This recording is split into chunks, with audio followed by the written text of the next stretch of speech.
Season 2 brings huge changes to some Vanguards, so let's analyze them. Captain America will get a decrease in his survivability with his base health and shield reduced by 25 and 50 points respectively. Is this a huge nerf to Captain? Not really, because his survivability is closely tied to his mobility in my opinion, the ability to jump in, cause some damage and get out, and that is not affected by this update. He can still jump in and run around like a maniac and get out, so this update seems to make things more fair and make Captain America more punishable for his mistakes.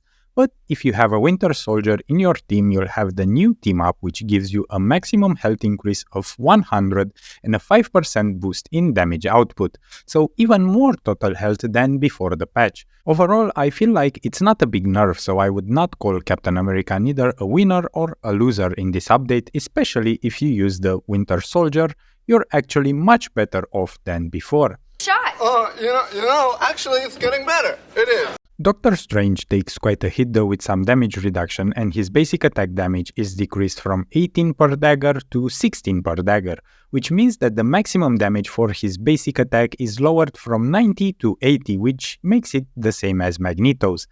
The damage of his Maelstrom of Madness, aka the Boom, is also decreased a bit from 1.3 damage per point to 1.2 damage, so instead of 130 damage, he will now deal a maximum 120 damage. Thing is, for Strange, it will be harder to burst now, because before the patch, he would be able to deal 250 damage with a full combo of basic attack, melee, and explosion.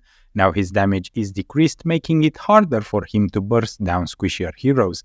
His survivability is not changed, so that's good, but Doctor Strange is in the losers category in this patch for sure, because he loses quite a bit of his burst, which was one thing I loved about Strange. I'm gonna say it directly, Hulk is definitely not in the losers category in Season 2, and I think this will quickly become an insta-ban in competitive play now.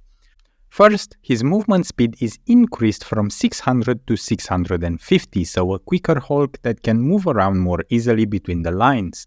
Then his jump charge time was decreased from 0.7 seconds to 0.5 seconds.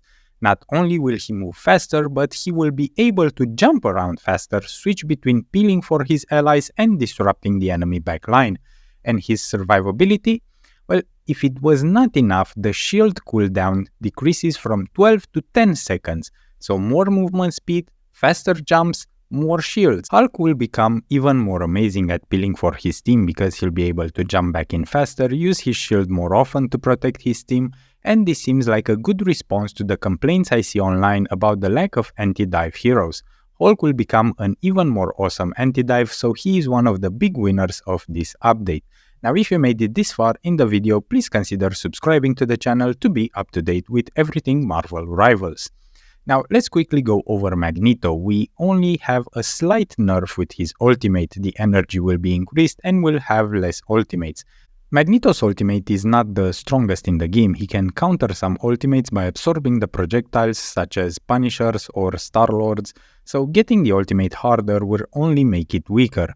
The big nerf here is that Magneto will lose the team-up ability with Scarlet Witch, an ability which in my opinion made Magneto a beast and a bully, significantly increasing both his damage and his range. So Magneto is a big loser in this patch for losing his team-up, which gave him a significant boost. Contrastingly, Peni Parker will get a much-needed upgrade for her damage output, with her basic attack now being able to critically hit, and her movement speed reduction is halved to just 20%. This is huge as Peni can constantly shoot up her cannons and spam them without downtime, so being able to constantly land some headshots will definitely boost her overall damage output. Not only that, but she gets a health increase from 650 to 750. Making her even more difficult to eliminate, especially when she's in her web and near her nest. She was already hard to eliminate when protected by her nest, but now she'll probably be completely invincible and she will become a top pick, at least for me, since I absolutely love Penny's playstyle and kit. Huge win for Peni, and along with Hulk, she is a big winner of Season 2. The Thing gets a slight decrease in damage reduction for himself and his teammates when he leaps from 30% to 25%. Nothing major, no major changes. I love the thing as he is right now. He's a nice anti-dive tank, he can peel, he can dive himself, so overall, not a winner, not a loser. Lastly, Thor gets a big survivability boost with his base health increased from 525 to 600 and his movement speed boosted from 600 to 650. Thor was overall a very powerful Vanguard, and this only makes him more effective at leaping through the fight and zipping around, chasing targets and being a more resilient brawler. This makes him a winner as this update enhances his strengths even more.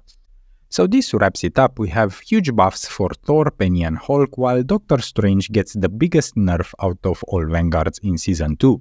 Let me know your thoughts on this update in the comments, and if you enjoyed the video, drop a like and a subscribe, it helps me out a lot, and if you didn't enjoy it, let me know why so I can improve on the next videos. Until then, have fun tanking in Season 2 and I'll see you in the next videos.